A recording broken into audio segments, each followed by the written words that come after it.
Jiwa, di mana hati dan pikiran kita bisa berbicara dengan bebas. Saya Cindy yang akan menemani kalian di episode kali ini. Bagaimana kabarnya Sobat Jiwa? Semoga kalian dalam keadaan sehat, bahagia, dan penuh semangat. Hari ini kita akan membahas topik yang sangat penting dan relevan. Dan tentunya ini cocok sekali topiknya dengan kalian generasi Z. Dan tema kali ini kita akan membicarakan tentang strategi praktis dan solusi efektif untuk meningkatkan kesehatan mental. Dan tentunya saya tidak akan sendirian nih untuk membahas topik kali ini. Pastinya akan ditemani oleh tamu-tamu spesial kita. Yuk kita sambut tamu-tamu spesial kita. Hai Nuka, Jenny, Putri, Alia, dan Najwa. Halo Kak. Oke, gimana kabar kalian? Alhamdulillah baik. Oke, sebelum kita memulai podcast kali ini, mungkin kita bakalan kenal-kenalan dulu nggak sih? Yuk kita kenalan dulu dimulai dari Najwa. Halo, aku Najwa dari 10 PM 1. Selanjutnya, Putri dan Alia. Halo, perkenalkan nama aku Alia Priliani dari kelas 11 PM 2. Hai semuanya, perkenalkan nama aku Putri dari kelas 11 PM 1. Dan selanjutnya, Nuka dan Yeni. Halo semuanya, nama aku Nuka Nur Pertiwi dari 12 PM 3. Nah, Nuka ini dia terkenal sebagai orang yang aktif banget di kegiatan sekolah. Bahkan dia menjabat sebagai pengurus OSIS. Keren loh, keren banget kan? Ya, selanjutnya ini. Halo semua, perkenalkan nama saya Yeni dari kelas 12 PM 3. Nah, kalau Yeni ini dia terkenal dengan ke-easygoingannya gitu kan. Pasti banyak banget yang nyaman kalau ngobrol sama Yeni. Iya nggak sih? Pastinya. Iya. Nah, sekarang kita udah siap belum buat bicarain podcast kali ini? Siap banget. Oke, kita akan mulai sesi percakapan. Kayak pertama nih, aku mau menanyakan nih. Sebelumnya aku mau menanyakan ke kalian tentang terkait pandangan gen milenial atau generasi sebelumnya yang bilang kalau misalnya Gen Z itu tuh mentalnya lemah. Apa sih pendapat kalian tentang itu? Oh iya benar tuh, aku sering banget kan dengar dari gen milenial atau gen sebelum Gen Z lah ya. Ya kalau Gen Z itu mentalnya lemah atau mental nipis gitu. Kalau mereka nih gen sebelum Gen Z aku nggak tahu tantangan apa yang dihadapi generasi Gen Z saat ini. Cuma kalau mereka bilang Gen Z itu mayoritas introvert, aku akuin emang iya sih karena aku itu juga introvert, cuman introvertnya mereka itu lebih banyak diam dan menahan semuanya sendiri, beban pikirannya sendiri, sampai mereka itu di titik stresnya mereka karena menahan semuanya sendirian. Itu sih dampak negatifnya dari introvert. Bener banget Kak, aku juga setuju sama pernyataan dibilang Niko tadi. Karena selain introvert yang kita tahu Gen Z kan juga gen yang langsung berhadapan sama teknologi sekarang ya. Perubahan zaman sekarang ini yang bikin perbedaan sendiri antara gen milenial dengan Gen Z. Nah itu tuh bikin kita tuh ketergantungan karena Gen Z tuh apa-apa maunya instan, bener nggak sih? Kayak Bener banget. kita tuh nyari informasi yang nggak tahu aja bisa langsung ke Google gitu. Nah itu bikin kita ketergantungan sama gadget. Nah itu juga nggak sih kayak ini generasi Z ini ketergantungan banget gitu sama internet. Jadi semisal kayak badan terasa panas tuh langsung cari ke Google. Contohnya badan terasa panas tuh gejala dari sakit apa sih? Di Google tuh keluarnya gejala penyakitnya yang serius. Ya kan? Nah, itu tuh bikin generasi Z ini langsung kepikiran dan jadi kayak takut. Dia terkena gejala penyakit yang serius. Padahal kan ada dokter yang lebih paham dibandingkan dengan Google ya. Betul banget. Kalau menurut aku nih ya, lemah itu kan datangnya dari Gen Z yang sering banget berhadapan dengan masalah yang sebelumnya ya, daripada generasi sekarang. Kita tuh jadi belajar dari teknologi yang sangat cepat. Kan belum tentu kita semua paham sama yang isi kita sama yang kita pikirkan. Benar-benar Gen Z juga banyak pikiran nggak sih, hal yang gak penting aja harus dipikirin gitu. Nah itu tuh mengundang overthinking. Ya nih Kak, kayak aku sekarang, aku tuh kepikiran banget gimana caranya biar aku berani menjalankan hidup setelah aku lulus nanti. Karena aku takut, aku tuh nggak bisa jadi apa-apa yang kayak mereka gitu. Bahkan hal-hal itu tuh yang selalu menghantui pikiran aku hingga jam tuh terganggu. Oh, jadi Alia ini lagi kepikiran banget dengan hal-hal seperti itu ya. Padahal seharusnya kepikiran kayak gitu tuh gak harus dipikirin banget, tapi harus dipikirin banget sama dia. Terus harus dicari juga solusinya gitu. Iya sih. Nah, terus apa sih sebenarnya yang kamu pikirin sampai segitunya gitu loh? Mungkin karena Genzi itu yang sering berhadapan dengan gadget 24 jam gitu kan, sering ngeliat TikTok, Instagram, dan lain-lainnya. Karena juga kan muncul di FEB itu kayak seusia aku itu udah sukses, aku udah bisa nyari diri sendiri gitu. Sedangkan aku tuh ngeliat diri aku tuh yang ya gini-gini aja gitu. Bahkan dari situ aku juga mikir aku tuh takut gak bisa ke mereka gitu. Oh iya benar banget sih, aku dulu juga kayak Alia ya yang selalu takut mau jadi apa sih di masa depan. Tapi setelah aku pikir-pikir tuh, kalau memikirkan hal-hal yang nggak penting kayak gitu, itu bakalan apa ya, ujung-ujungnya tuh mental kita terganggu. Sebenarnya itu penting, tapi yang nggak harus dipikirin terus, karena kita juga butuh aksinya gitu, actionnya. Cuman aku pernah dengar statement yang bilang tentukan tujuan hidup kamu dari sekarang. Cuma kan dari statement itu tuh kita disuruh menentukan, bukan untuk memikirkan aja. Jadi aku tuh secara pribadi untuk mengatasi hal itu tuh dengan mencoba hal baru. Ya nggak apa-apa sih kalau misalkan gagal gitu ya, gagal banget. Karena kan nggak ada juga orang yang baru pertama hidup tuh langsung berhasil tuh nggak ada. Persentasenya dari 1 sampai 100 tuh cuma 0,01%, nggak mungkin langsung berhasil gitu loh. Ya kayak gitu, bener banget loh Kak. Ya. Wah, obrolan kita udah sangat menarik banget ya. Dari yang tadi kita udah bahas tentang pandangan orang lain terhadap Genzi, terus dan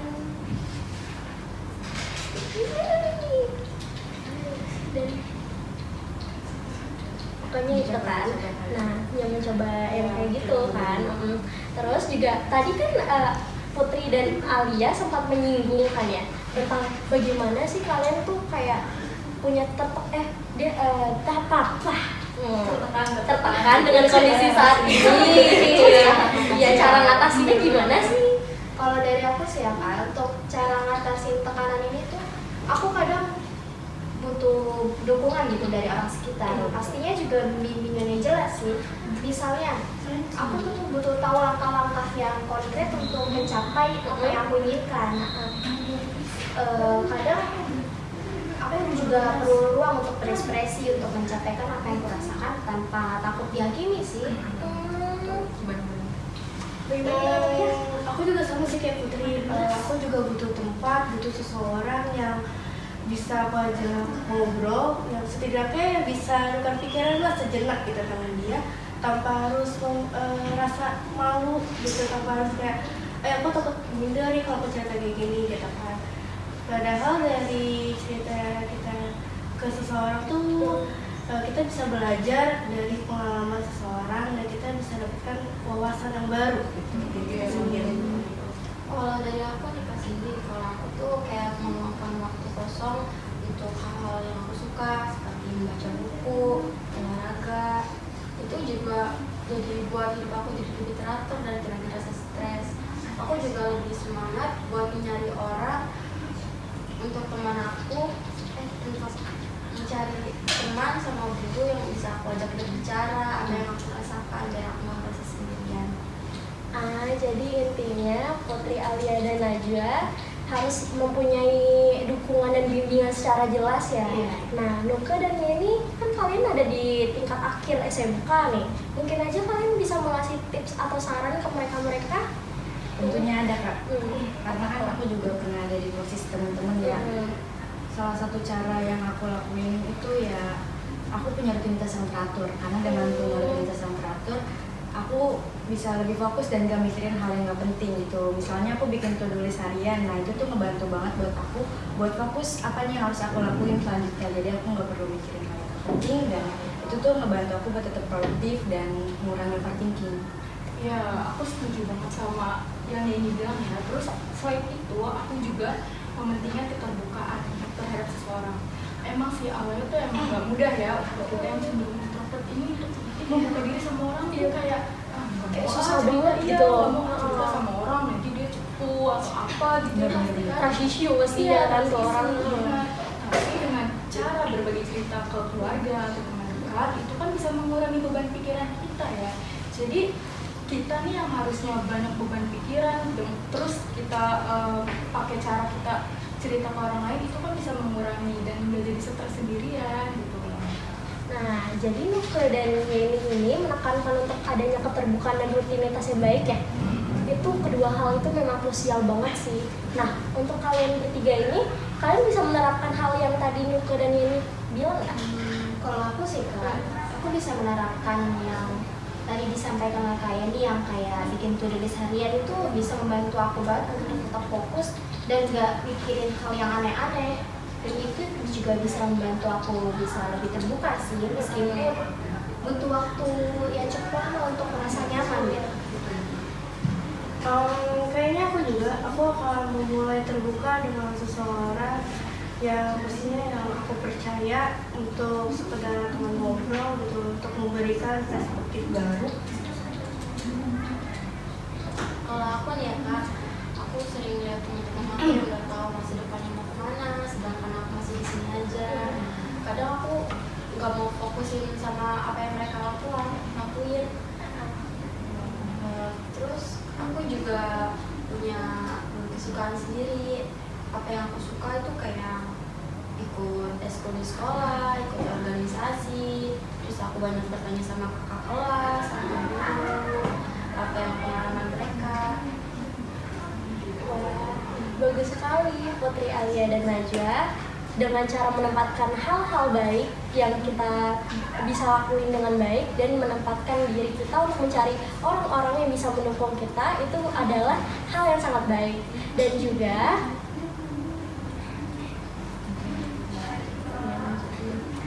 Najwa, kan kamu kan sekarang lagi ada di tingkat kelas 10 ya. Nah, jadi kamu pernah nggak sih merasa bingung atau merasa kayak overthinking gitu loh tentang masa depan? Boleh cerita sedikit nggak bagaimana kamu mengatasi hal seperti itu?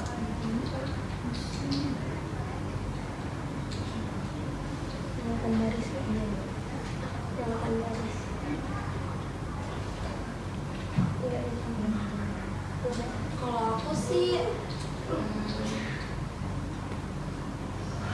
Apa ceritanya gitu, ceritain dong kelas dulu gitu. kalau aku sih kalau aku ikutin eskul di sekolah, ikut organisasi di sekolah, banyak bertanya sama teman-teman, sama guru, terus aku juga kayak ngeliat teman-teman aku tuh kayak udah mau tahu gitu, udah mau apa yang dia lakuin gitu nanti ke depannya, sedangkan aku masih di sini. Kadang aku juga overthinking. Udah itu aja. Udah itu aja? Oke. Nah, tadi Najwa sudah menjelaskan itu semua. Apa kamu punya tambahan tips atau saran untuk sobat jiwa yang sedang menonton kali ini? Kalau tips dari aku ya,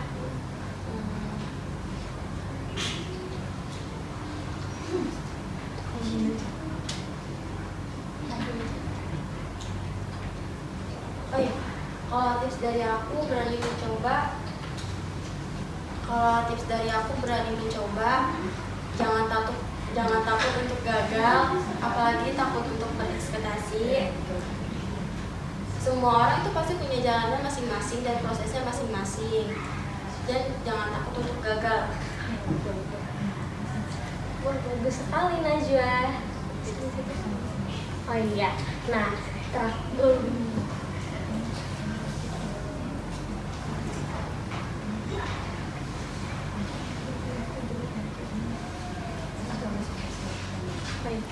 oh iya,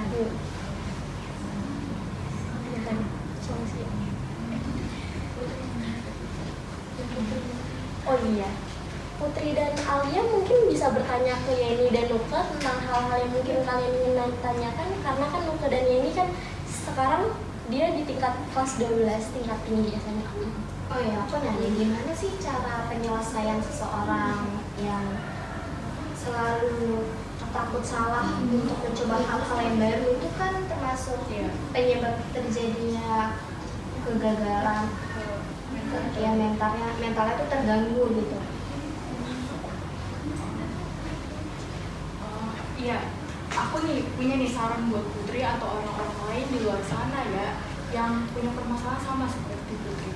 Sebenarnya mencoba hal baru itu sulit dan karena kita tuh harus beradaptasi dengan situasinya ya. Aduh. Karena kita nggak tahu situasi tersebut bakalan membawa kegembiraan atau kesedihan, itu kan tergantung dari usaha kita gitu. Tapi kita nggak boleh terpaku terus sama kegagalan. Karena kita kan hidup nggak terus menerus akan gagal mulu gitu loh. Apalagi sampai takut untuk mencoba. Iya kan? Iya. Masa kita gara-gara takut gagal aja sampai nggak mau nyoba hal baru, itu tuh nggak banget gitu loh. Dan kita jadi nggak mau keluar dari zona nyaman ya kayak ini. Bener banget, iya. Setuju sih sama yang dibilang Mata tadi. Wajar sih kalau kita ngerasa takut buat mencoba hal baru karena kita belum pernah nyobain nggak sih gitu kan. Iya. Dari sini kita harus diubah pola pikirnya, jangan sampai takut buat coba hal baru karena kita nggak akan tahu gimana rasanya sebelum kita nyoba gitu. Dan dengan mencoba juga kita bisa lebih tahu mengevaluasi juga buat diri kita sendiri dan orang-orang sekitar kita gitu. Dengan mencoba juga bisa menambah pengalaman buat kita sendiri. Iya, anggap aja. Betul. Betul, itu anggap aja ya kegagalan itu pengalaman kalian ya nggak sih? Karena kan pengalaman itu guru terbaik kalian. Nah, tadi kan udah dikasih tahu nih sama Yeni dan Nuke nih. Nah, mungkin kalian ada tambahan lagi saran untuk mereka bertiga lagi? Ada tambahan lagi? Apa? Kalian apa ya? Kalian harus fokus sama apa yang kalian lakuin, terus jangan terlalu dulu mencoba hal baru, jangan ngerasa sendiri ngadepin apa yang kalian hadapin sekarang. Ingat kalian masih dalam proses belajar karena itu buat pengalaman kalian sendiri gitu. Kalau misalnya emang ada sesuatu yang mau ditanyakan yang nggak dimengerti, nggak usah sungkan, tanya aja ke kita berdua. Aku setuju banget sama Yeni ya. Kalian tuh jangan merasa sendiri dan kita juga butuh waktu untuk diri kita sendiri ya. Kadang kan kita terfokuskan sama satu hal kayak pencapaian aja sampai kita tuh lupa kalau bukan tubuh kita aja yang butuh istirahat, tetapi mental, batin, serta pikiran kita tuh juga butuh istirahat. Tapi juga jangan merasa bersalah karena kita udah mengambil waktu sejenak untuk diri sendiri. Sebab itu hal yang paling penting buat kita agar gak terus menerus merasa terbebani gitu. Itu aja sih Kak Cindy. Oke, gitu ya. Iya. Pesan terakhir. Nah, sebelum aku diakhiri podcast kali ini, apa kalian punya pesan terakhir yang ingin kalian sampaikan? Kalau aku sih sebenarnya bukan pesan terakhir sih Kak. Aku cuman ingin mengucapkan terima kasih banyak pada Nuke dan Kak Yeni. Saran-saran dari kalian itu benar-benar membantu aku sih untuk membuka mataku yang lebih jauh gitu pandangannya. Ya, aku juga mau bilang terima kasih kepada Kak Cindy dan semuanya udah ngundang aku di podcast kali ini karena itu benar-benar ngebantu aku banget untuk melihat masa depan dengan positif tanpa harus membebani diri sendiri sih. Kalau dari aku terima kasih untuk Kak Yeni dan Kak Nuke tips-tipsnya. Semoga ide-ide yang tadi disampaikan Kak Yeni dan Kak Nuke bisa lebih baik ke depannya. Iya. Kita juga mau bilang terima kasih banyak buat Kak Cindy selaku host ya kan, terus juga buat teman-teman semua yang udah nyempetin waktu ketemu sama kita. Semoga kita bisa terus berkomunikasi dengan baik ya. Iya, terus juga jangan lupa untuk kalian terus mencari dukungan dari sekitar ketika kalian merasa butuh ya. Jangan sendirian gitu loh, apa-apa sendirian tuh jangan, karena kita ini notabene makhluk sosial yang nggak bisa berdiri sendiri gitu. Benar, kalian semua pasti setuju. Jangan apa-apa tuh menyendiri. Introvert itu nggak harus kalian tuh banyak diam, itu nggak tentang itu introvert tuh, tapi kita mungkin caranya berbeda dalam mengisi energi kita. Tapi bukan berarti kalian tuh banyak diamnya sampai nggak mau terbuka sama orang itu, jadi bikin kalian tuh apa ya, stres gitu loh. Banyak banget kasus kan kalau ke psikolog atau psikiater pasti penyebabnya stres gitu. Itu kan karena mereka nggak mau bercerita kepada orang lain, nggak mau. Kalau ditanya jawabnya nggak apa-apa kok aku gitu, padahal ya Padahal ini di dalam hatinya pasti berbicara gitu kan. banyak banget Unek-unek, banyak iya, unek-unek bener. beban pikiran pikiran atau beban semuanya tuh ekspektasi orang ke dia itu banyak banget gitu loh. Jadi jangan disimpan sendirian gitu. Itu aja sih yang aku mau sampaikan. Udah? Udah cukup. Wah, nggak nyangka banget ya kita udah sampai di akhir podcast kali ini. Pertama-tama aku mau mengucapkan terima kasih ke Alia dan Putri karena telah mempertanyakan tentang hal-hal yang tadi tentang topik tadi, dan juga terima kasih untuk Nuke dan Yeni yang telah memberikan solusi-solusi efektifnya, dan pastinya juga terima kasih untuk Najwa yang tadi telah berbagi cerita tentang overthinking tadi dan solusinya. Oke, terima kasih ya. Oke Sobat Jiwa, terima kasih telah menonton podcast kali ini. Dadah, bye-bye. Behind the scene.